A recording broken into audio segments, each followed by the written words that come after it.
Kız Kulesi altındaki gizli geçit. Kız Kulesi, Üsküdar'ın sembolü, İstanbul'un simgelerinden en güzeli ve belki de en gizemlisi. Dünya mirasına geçmiş bir anıt hakkında anlatılan efsaneler, yapım amacı ve bulunduğu yer ile kendi içinde pek çok bilinmeyeni barındıran yalnız kule.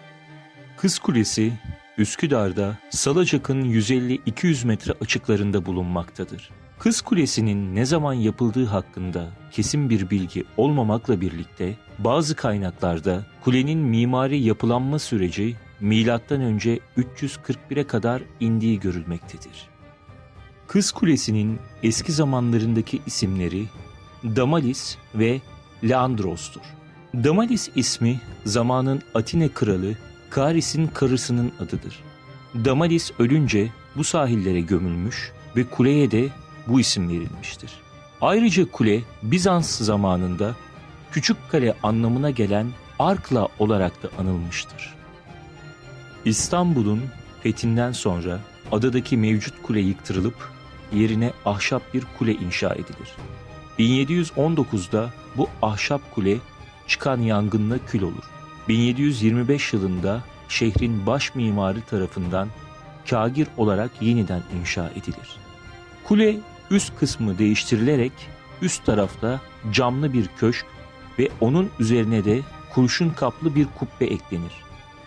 1857'de kuleye tekrar fener ilave edilir ve 1920 yılında fenerin lambası otomatik ışık sistemine kavuşur. Cumhuriyetten sonra bir süre deniz feneri olarak da kullanılan kule, 1964'te Savunma Bakanlığı'na, 1982'de denizcilik işletmelerine devredilir. Günümüzde özel bir şirket tarafından restore edildikten sonra restoran olarak kamuya açılmıştır. Bazı Avrupalı tarihçiler buraya Leander Kulesi derler. Kule hakkında pek çok rivayet bulunmaktadır. Çok eski tarihi geçmişi olan Kız Kulesi, bir zamanlar Boğaz'dan geçen gemilerden vergi alınmak maksadı ile de kullanılmıştır. Kule ile Avrupa yakası boyunca büyük bir zincir çekilmiş ve gemilerin Anadolu yakası ile Kız Kulesi arasından geçişine izin verilmiştir. Bir süre sonra kule zinciri taşıyamamış ve Avrupa yakasına doğru yıkılmıştır. Kuleden suyun içine bakıldığında halen bu yıkıntılar görülmektedir. Antik çağlarda farklı isimler ile anılan kule, şimdi ise Kız Kulesi ismiyle bütünleşmiş ve bu isimle anılmaktadır. Klasik hikayeyi herkes bilir. Kendisini çok sevdiği kızının 18 yaşına geldiğinde bir yılan tarafından sokularak öleceği söylenen kral, çareyi yılanlardan uzak, denizin ortasındaki bu kuleyi onarmakta bulur ve kızını da oraya kapatır. Ama kehanete engel olunmaz. Kuleye gönderilen üzüm sepetlerinden çıkan yılan prensesi zehirler ve prenses ölür. Prensese demirden bir tabut yapılır. Ayasofya'nın girişine defnedilir. Bugün hala bu tabutun üstünde 2 delik bulunmaktadır. Kur'an-ı Kerim'de Kehf suresinde Hazreti Hızır'la Musa'nın buluşmasından ve yol arkadaşlığına ait sırlardan bahsedilir. Hazreti Hızır mahlukatın sırrına, eşyanın görülmeyen ilmine vakıftır. Hazreti Musa ise dış alemin rehberi ve bilgisidir. Bu ayetlerde Hazreti Hızır'la Musa aleyhisselamın buluştuğu 2 denizin birleştiği yerden bahsedilir. Ancak coğrafya açık bir şekilde belirtilmez. İsrail Kohenlerinin de bildiği bir sır şu ki, Hazreti Musa ile Hazreti Hızır bu Kız Kulesi'nin bulunduğu bölgede buluşuyor. Karadeniz ve Marmara'nın buluştuğu, yani 2 denizin birleştiği yer burası. Ancak Hazreti Hızır batın ilmindeki bir denizdi.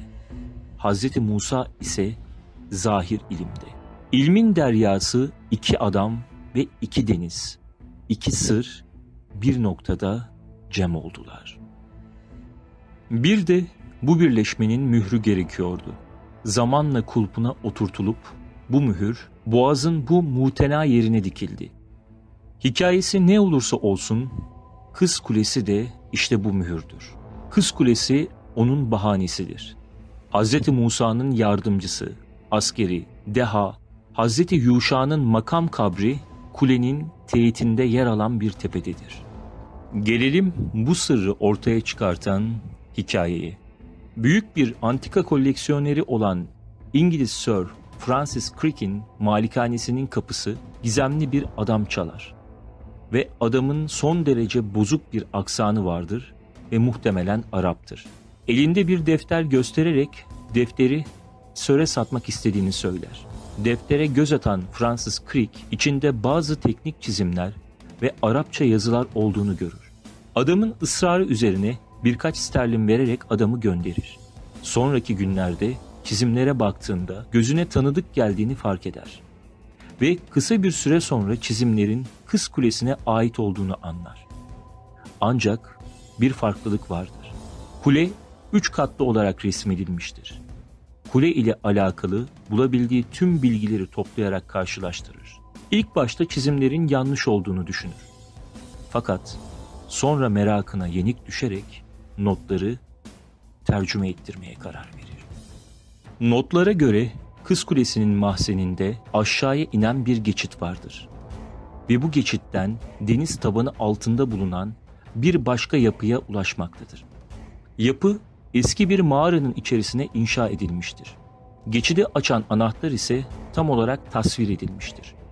Ayrıca bu yapının bazı odalarını farklı amaçlarla kullanmak için tasarlanmış, suyu doldurup boşaltma prensibi ile çalışan bir de antik mekanizmadan bahsedilmektedir.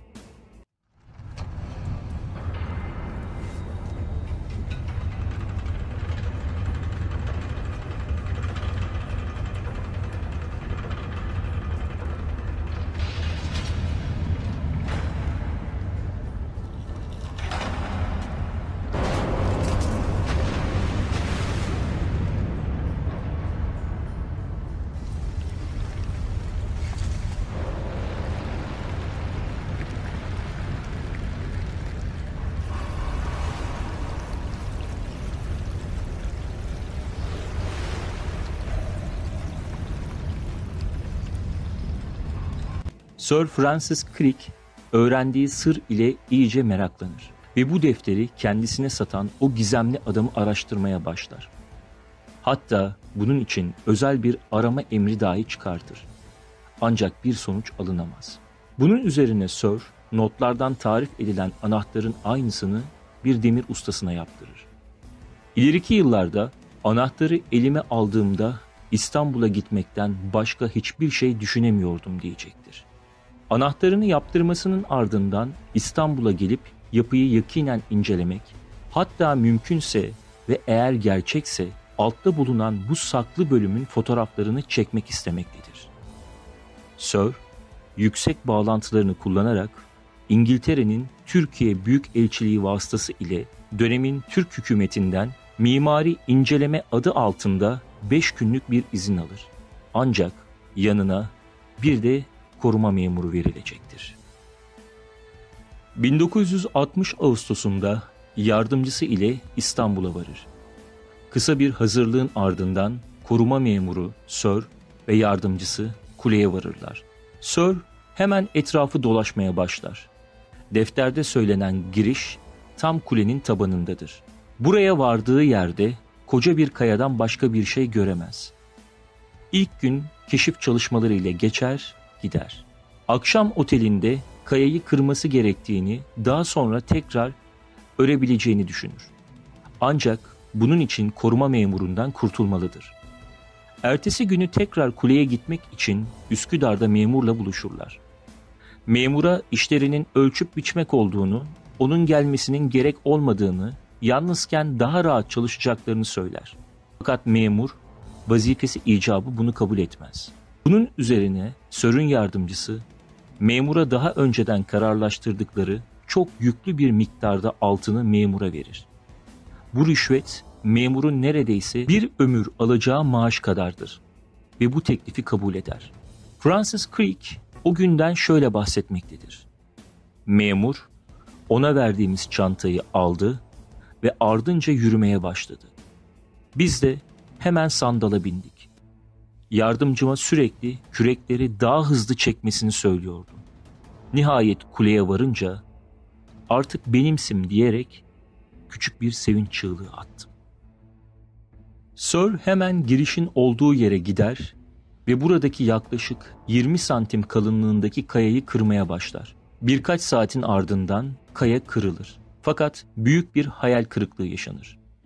Çünkü kayanın altında bekledikleri gibi anahtar deliği olan bir giriş kapısı yoktur.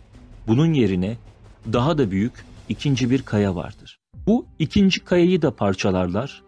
Onun da altında bir başka kaya çıkar. Bu arada yorgunluktan bitap düşmüşlerdir ve artık gitme vakti gelmiştir. Basit bir alçı harcı hazırlayarak uyuğu kapatırlar.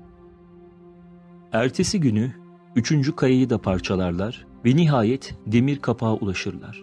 Ancak yüzyıllardır orada bulunan bu kapak öylesine bir hal almıştır ki anahtar deliği dahi eğrilip bürülmüştür ve ne kadar uğraşsalar da bir türlü açmayı başaramazlar. Böylece üçüncü günün de sonuna gelirler. Otele döndüklerinde Sir kapağı nasıl açabileceği dışında hiçbir şey düşünememektedir. Yardımcısı bir şekilde yüksek ısı ile açabileceklerini söylemişse de bu hem çok dikkat çekici hem de çok zahmetli bir yöntem olacağından kapağı kuvvetli bir asit kokteyli ile eritmeye karar verirler.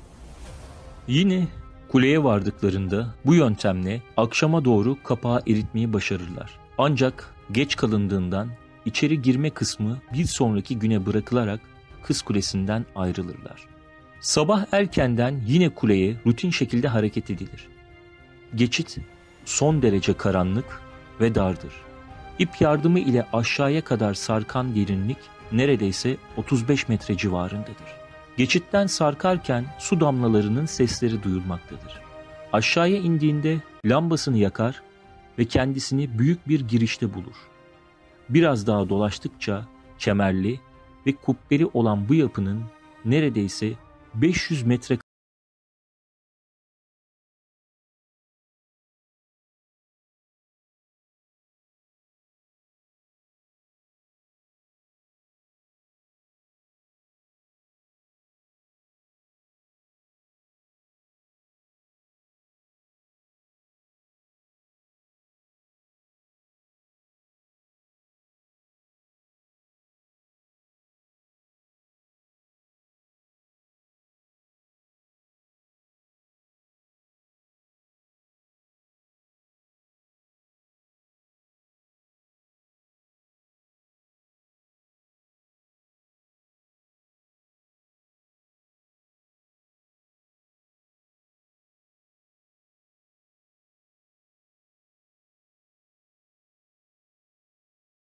odada duvara oyulmuş bir sembol görür. Ancak bu sembol Osmanlı ya da Bizans'a ait değildir.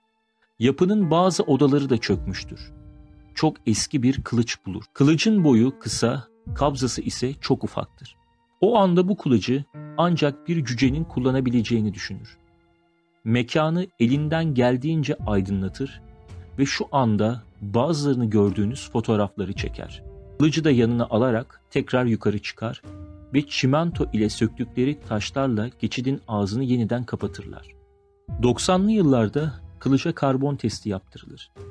Test sonuçlarına göre kılıç 1600 ile 2000 yıl öncesine aittir. Sembol ise kime gösterildiyse çözümlenemez yahut bir uygarlıkla bağdaştırılamaz. Bu konu Francis Crick'in 2004 yılındaki ölümüne kadar saklı kalır. Ölümünün ardından bir bankadaki kiralık kasada bulunan defter, Crick'in konu ile ilgili notları, kuleden aldığı kılıç ve kulenin gizli kısmına ait 30 tane siyah beyaz fotoğraf torunu tarafından bulunur. Peki Kız Kulesi altındaki bu gizli mabet neden yapılmıştır? Ani saldırılarda kuledekilerin saklanması için bir korunak mı? Yoksa daha fazlası mı? Ben şahsen bundan daha fazlası olduğuna ve bu gizli yapının bir şekilde gizli bir tünele bağlandığını ve buranın bir bağlantı noktası olduğuna inanıyorum.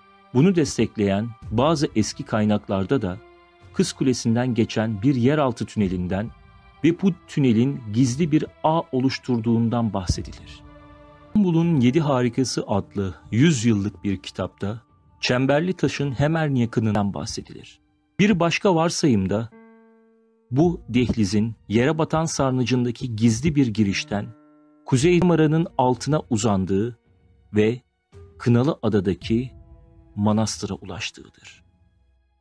Bu olaydaki en önemli ve belki de en gizemli kısımlardan bir tanesi de bahsi geçen durumun Ubisoft tarafından geliştirilen ve yayınlanan Assassin's Creed serisinin parçası olan Assassin's Creed Revelation isimli oyunda işlenmesidir. Yavuz Sultan Selim döneminde geçen oyunda Kız Kulesi'ne ayrı bir yer verilmiştir. Ve Kız Kulesi'nin altındaki kısım neredeyse Francis Crick'in defterinde geçen kesimlerdeki gibi canlandırılmıştır. Acaba bu sadece basit bir tesadüf mü?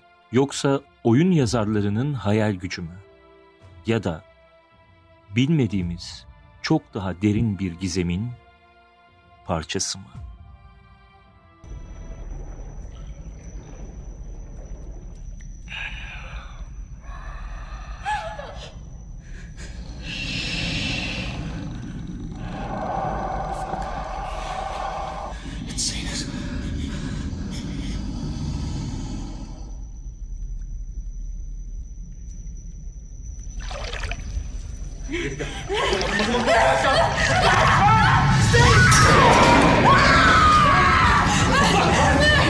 Videolarımızın devamı için kanalımıza abone olmayı unutmayın.